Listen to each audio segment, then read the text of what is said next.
UP में निकाय चुनाव तय वक्त पर होंगे या फिर टलेंगे, ये सवाल आज भी सवाल ही रह गया। चुनाव को लेकर इलाहाबाद हाईकोर्ट की लखनऊ बेंच ने फैसला सुरक्षित रखा है। अब फैसला 27 दिसंबर को आएगा।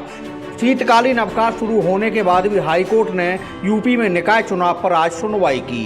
सुनवाई के दौरान सरकार और याची पक्ष के वकीलों ने कोर्ट में अपनी अपनी दलीलें रखी। निकाय चुनाव में ओबीसी आरक्षण की अनदेखी को लेकर अदालत में कुल 64 याचिकाएं दायर की गई हैं। शनिवार को सुनवाई के दौरान सरकार ने अदालत में कहा कि पिछले चुनाव में आरक्षण प्रक्रिया इस चुनाव की तरह ही थी, लेकिन तब इस मामले को लेकर अदालत में कोई याचिका नहीं पड़ी थी।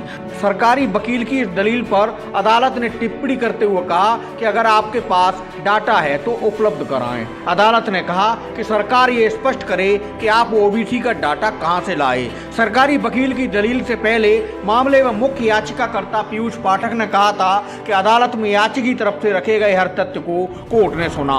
फिलहाल मामले में कोर्ट ने फैसला सुरक्षित रख लिया है। इस वजह से राज्य में निकाय चुनाव की तारीखों के ऐलान पर रोक अभी जारी है। सुबह से ही राज्य भर में लोग हाईकोर्ट में होने वाली सुनवाई पर निगाहें जमाए थे। दावेदारों की धड़कनें बड़ी दिखाई दे रही थी। सबकी जुबान पर एक ही सवाल था कि कोर्ट से फैसला क्या आएगा, चुनाव होंगे या टलेंगे। इसे लेकर हर तरफ चर्चाएं चल रही थी। हाईकोर्ट में फैसला सुरक्षित होने से ये उम्मीद तो बढ़ गई है कि मामले में कोई न कोई निर्णय अब जरूर आएगा। फिलहाल अब लोगों को 27 दिसंबर का इंतजार है, जब इलाहाबाद हाईकोर्ट की लखनऊ बेंच निकाय चुनाव पर अपना फैसला सुनाएगी। ऐसे में कल 25 दिसंबर को क्रिसमस और उसके बाद 26 दिसंबर का दिन फिर फैसले के इंतजार में ही बीतने वाला है। इस बीच निकाय चुनाव में ओबीसी आरक्षण को लेकर सत्तारूढ़ भाजपा और मुख्य विपक्षी पार्टी सपा के बीच आरोप प्रत्यारोपों का सिलसिला भी चलता दिखाई दे रहा है।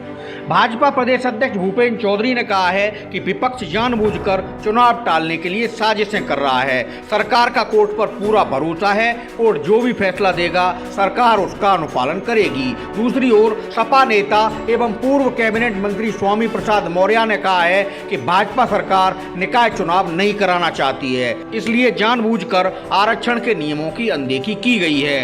नगर निगम चुनाव 2022 फिर खड़े होंगे चुनाव में उम्मीदवार। जनता किसके गले में डालेगी जीत का हार।